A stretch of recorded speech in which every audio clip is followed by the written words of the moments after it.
خیبر پختونخوا کی گنڈاپور سرکار نے دہشت گردی پھیلانے والے پاکستان دشمن افغان طالبان سے پیار کی پینگیں بڑھانے کا اعلان کر دیا ہے۔ خیبر پختونخوا کے سیاسی مخاصمت پہ وفاق سے مشاورت کیے بغیر ایک بار پھر افغانستان طالبان سے دوستی بڑھانے کے فیصلے پر شدید رد عمل دیکھنے میں آ رہا ہے۔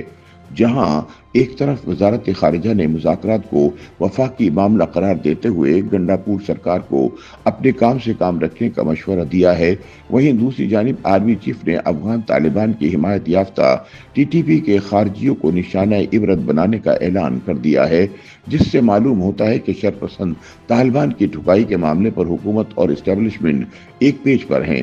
مبصرین کے مطابق پاکستان کی جانب سے ٹی ٹی پی کو پٹا ڈالنے کے مسلسل مطالبے پر افغان طالبان کے عمل درآمد سے انکار کی وجہ سے دونوں ممالک میں تعلقات انتہائی کشیدہ ہو چکے ہیں۔ دوسری جانب ملک میں ہونے والے پے در پے دہشت گردی کے واقعات میں افغان طالبان کا کردار کھل کر سامنے آنے کے بعد افغانستان سے مذاکرات کے تمام دروازے بند ہو چکے ہیں۔ دونوں ممالک میں اعتماد کی فضا صرف اسی صورت بن سکتی ہے اگر Afghan Taliban T T P کی حمایت سے پیچھے ہٹ جائیں۔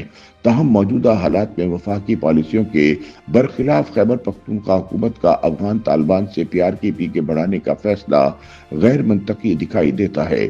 سیاسی مبصرین کے مطابق گنڈاپور سرکار کو سمجھنا چاہیے کہ کسی بھی ملک کے ساتھ مذاکرات صوبائی حکومت کا معاملہ نہیں بلکہ وفاقی حکومت کا کام ہے۔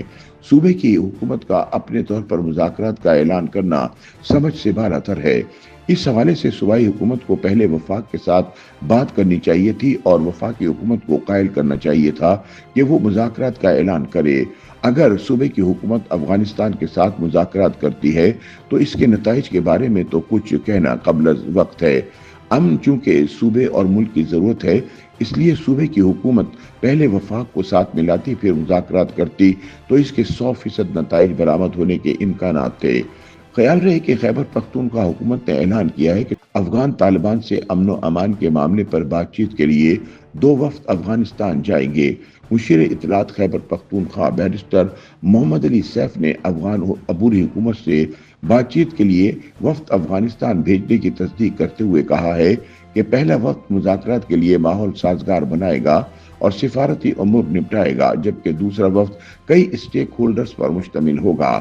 تاہم جہاں ایک طرف خیبر پختونخوا حکومت نے طالبان کے ساتھ دوستی بڑھانے کے لیے وفود افغانستان بھیجنے کا اعلان کیا ہے، وہیں دوسری طرف chief of army staff general Syed Asim Munir نے ٹی ٹی پی کے خارجیوں کو اسلام مخالف، فسادی اور پاکستان دشمن قرار دے کر ان کی سرکوبی کو پاک فوج کا اولین فریضہ قرار دے دیا ہے اور کہا ہے کہ پاکستان پر خوارج کی سوچ مسلط نہیں ہونے دیں گے۔ یہ کس شریعت دین کی بات کرتے ہیں، فسادی جہاد نہیں کر رہے، یہ دین سے دور ہیں۔ مبصرین کے مطابق آرمی چیف کا فتنۃ الخوارج کو اپنے انجام پر پہنچانے کا عزم ظاہر کر رہا ہے کہ وہ دہشت گردی کے خلاف لڑی جانے والی جنگ میں یکسو بھی ہیں اور سنجیدہ بھی۔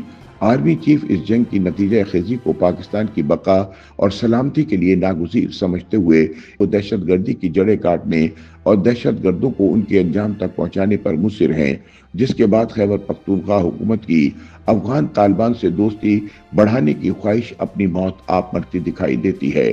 سینئر صحافی سلمان غنی کے مطابق دہشت گردی کے خلاف جنگ کی نتیجہ خیزی کے لیے یہ بات ضروری سمجھنے کی ہے کہ دہشت گردی کا یہ عمل صرف ملک کے اندر ہی محدود نہیں بلکہ اس کے ڈانڈے ہماری سرحدوں سے باہر جا ملتے ہیں۔ جب دہشت گردی کے رجحان اور اس کی ذمہ داری کی بات ہوتی ہے تو اس کی بڑی وجہ مغربی سرحد پار افغان سرزمین ہے۔ افغان انتظامیہ جو دہشت گردی کے خاتمے کے وعدے پر یہاں قائم ہوئی تو اس کے آنے کے بعد سے اب تک وہ دہشت گردی کی پناہ گاہیں ختم کرنے میں ناکام رہی۔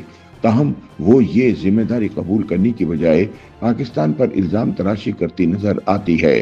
سب سے پیچیدہ عمل ہی پاک افغان بارڈر پر عالمی معیار کے مطابق نظم و ضبط قائم کرنا ہے، لیکن گزشتہ 40 سال میں آر پار آنے والے اس نظم و ضوابط کو ماننے کے لیے تیار نہیں۔ بلا شبہ پاکستانی فوج کے افسران اور جوانوں نے دہشت گردی کے خلاف جس جرت اور بہادری کا مظاہرہ کیا، اس کی مثال نہیں ملتی۔ اتنے دشوار گزار علاقوں میں دہشت گردی کا خاتمہ ایک مکمل کام ہے۔ اس کے ساتھ ساتھ اگر دہشت گردوں کو مدد مل رہی ہو تو یہ کام مزید مشکل ہو جاتا ہے۔ لیکن مسلح افواج نے ثابت کیا ہے کہ ان کی تربیت اور پیشہ ورانہ اہلیت کے سامنے کوئی بھی مشکل نہیں۔ انہیں ہر قیمت اور ہر حالت میں پاک سرزمین کا تحفظ اور سلامتی عزیز ہے اور وہ پاک سرزمین پر اپنی جان نثار کرنا قابل فخر سمجھتے ہیں۔ سلمان غنی کے مطابق ہماری حکومت اور اس کے ادارے سمجھتے ہیں کہ بلوچستان اور خیبر پختونخوا میں دہشت گردی کے پیچھے بھارت کے کئی مقاصد موجود ہیں۔ مثلاً بھارت پاک افغان تعلقات کشیدہ بنا کر مقبوضہ کشمیر سے توجہ ہٹانا چاہتا ہے تاکہ پاکستان کی توجہ مغربی سرحد پر رہے۔ دوسری جانب بھارت دنیا کو بھی یہ تاثر دینا چاہتا ہے کہ پاکستان کے اندر دہشت گردی کا بازار گرم ہے تاکہ سرمایہ کار ادھر کا رخ نہ کریں۔ اگر سپہ سالار اور مسلح افواج ملک کو دہشت گردی سے پاک کرنے کے عمل کو ہی پاکستانیت قرار دیتی نظر آ رہی ہے تو ضرورت اس امر کی ہے کہ پوری قوم اس آپریشن میں اپنی فوج کے پیچھے کھڑی ہو۔ YouTube پر گوگلی نیوز دیکھنے کے لیے youtube.com کی سرچ بار میں googly news T V type کریں۔ گوگلی نیوز کے پیج پر سرخ رنگ کے سبسکرپشن والے بٹن پر کلک کرنا نہ بھولیے۔ YouTube پیج پر اپلوڈ ہونے والی ویڈیوز سے باخبر رہنے کے لیے بیل آئیکن پر کلک کیجیے۔ آپ کو ہر نئی ویڈیو کے بارے میں نوٹیفیکیشن موصول ہو جائے گا۔